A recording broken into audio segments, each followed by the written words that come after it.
नमस्कार, सुलगता सवाल में आपका स्वागत है। मैं हूं आपके साथ आरजू दुबे। करोड़ों के लेटर बम से घिरे केजरीवाल और उनके चहेते मनीष सिसोदिया की लंका लग गई है। अब करोड़ों के घोटाले में ऐसा एक्शन होने वाला है कि इनका दिमाग भी हिल उठेगा। बड़ी खबर ये आ रही है कि शराब मंत्री मनीष सिसोदिया का करीबी शराब घोटाले में सरकारी गवाह बनेगा, करोड़ों का राज खोलेगा।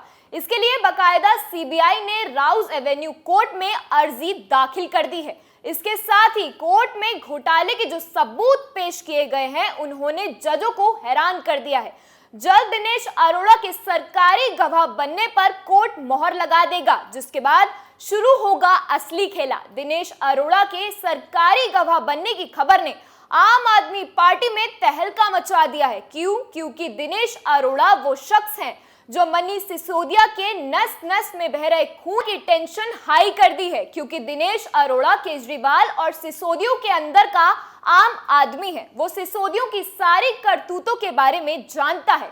कहा जा रहा है कि सीबीआई के सामने दिनेश अरोड़ा ने शराब नीति की डील पर ऐसे खुलासे कर दिए हैं कि सीबीआई खुद इस केस से हैरान हो गई है।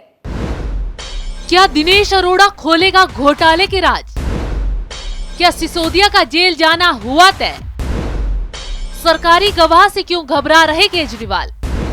क्या केजरीवाल पर भी गिरेगी घोटाले की गाज? वहीं सीबीआई की एफआईआर के मुताबिक आरोपी समीर महिंद्रू ने राधा इंडस्ट्री के बैंक खाते में 1 करोड़ रुपए ट्रांसफर किए, जिसकी देखरेख दिनेश अरोड़ा करते थे। दिल्ली के डिप्टी सीएम मनीष सिसोदिया और दिनेश अरोड़ा सहित तमाम आरोपों पर आईपीसी की धारा 120B, 477A और भ्रष्टाचारियों निवारण अधिनियम की धारा 7 के तहत मामला दर्ज किया गया था। कुछ दिन पहले ही अदालत ने दिनेश अरोड़ा को जमानत दे दी थी और सीबीआई ने उनकी याचिका का विरोध भी नहीं किया था, क्योंकि दिनेश अरोड़ा ही ऐसी मछली है जो इस केस में सिसोदिया और केजरीवाल के गले की फांस बन सकती है। इसलिए अदालत ने अपने आदेश में कहा कि व्यापारी दिनेश अरोड़ा ने जांच में सहयोग किया और कुछ ऐसे तथ्यों का खुलासा किया जो मामले की जांच के लिए जरूरी है। अब ऐसे में सबसे पहला सवाल यही है कि अगर दिनेश अरोड़ा सरकारी गवाह बनता है तो क्या होगा? तो इसका जवाब ये है कि सिसोदिया का जेल जाने का रास्ता खुल जाएगा और दिनेश अरोड़ा को इस केस में थोड़ी राहत मिल जाएगी। उसके लिए दिनेश अरोड़ा को सरकारी गवाह बनाकर इस घोटाले की एक एक कड़ी खुलनी होगी। कैसे डील हुई, किससे डील हुई, कितने पैसों का किसने लेन देन किया और जिन करोड़ों रुपए की वो देख रेख कर रहे थे उसके बारे में भी बताना होगा। कहा जा रहा है कि ये बातें पहले भी दिनेश अरोड़ा सीबीआई के सामने बोल चुका है। आगे का सच बताना बचा है, जिसके लिए सीबीआई उसे सरकारी गवाह बना रही है। अब कहा जा रहा है कि केजरीवाल के चहेते मनीष सिसोदिया की उल्टी गिनती शुरू होने वाली है। आगे कुछ बताएं उससे पहले नई शराब नीति घोटाला क्या है ये बताते हैं। दरअसल दिल्ली के उपराज्यपाल वीके सक्सेना ने जुलाई में अरविंद केजरीवाल सरकार की 2021-2022 की एक्सेस पॉलिसी की सीबीआई जांच की सिफारिश की थी।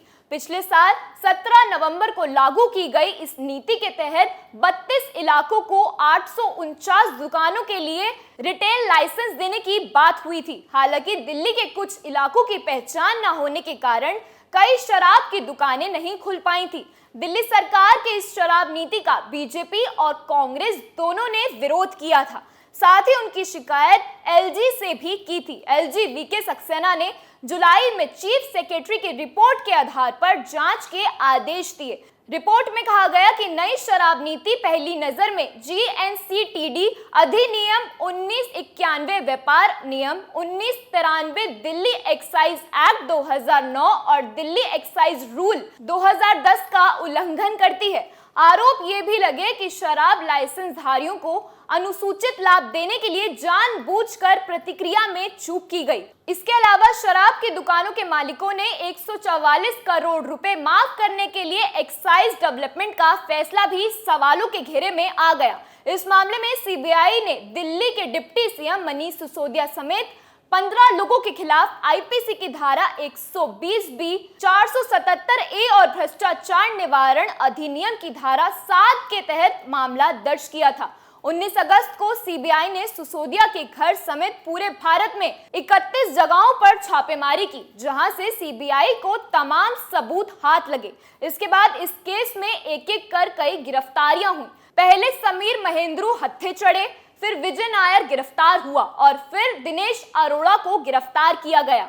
इन सब ने सीबीआई का हंटर चलते ही ऐसे ऐसे राज उगलने की हर कोई दंग रह गया, क्योंकि इस शराब घोटाले में करोड़ों की हेराफेरी की खबरें सामने आई और पता चला कि कैसे मनीष सिसोदिया ने ना सिर्फ गलत तरीके से टेंडर देके करोड़ों का घपला किया, बल्कि इन लोगों ने नई शराब नीति वापस लेकर सरकारी खजाने को भी लूटा। अब बस दिनेश अरोड़ा इस केस में सरकारी गवाह बनता है तो दिल्ली की आप सरकार का सारा खेल बिगड़ना लाजमी है, क्योंकि एक तरफ शराब घोटाला है तो दूसरी तरफ ठग सुकेश चंद्रशेखर के साथ केजरीवाल के जरिए हुई महाठगी का मामला है।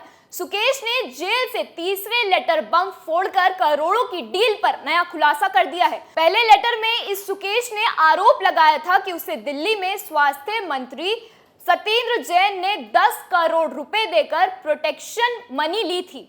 ये लोग उगवाही के धंधे में लगे हुए हैं। फिर खुलासा किया कि केजरीवाल ने उन्हें पार्टी में पद देने के लिए 50 करोड़ रुपए की डील की थी।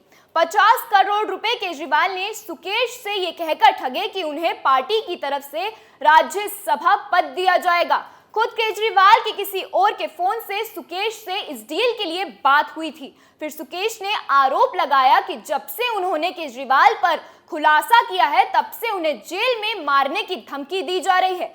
केजरीवाल के गुर्गे उन्हें जान से मारने की धमकी दे रहे हैं। इसके बाद ये खुलासा भी हुआ कि जेल में केजरीवाल के मंत्री सत्येंद्र जैन 5 स्टार फैसिलिटी के साथ मजे काट रहे हैं। जेल में जैन को मसाज देने के साथ साथ घर का खाना तक पहुंचाया जा रहा है और ये सारी चीजें उन्हें तिहाड़ जेल के डीजी मुहैया करवा रहे हैं।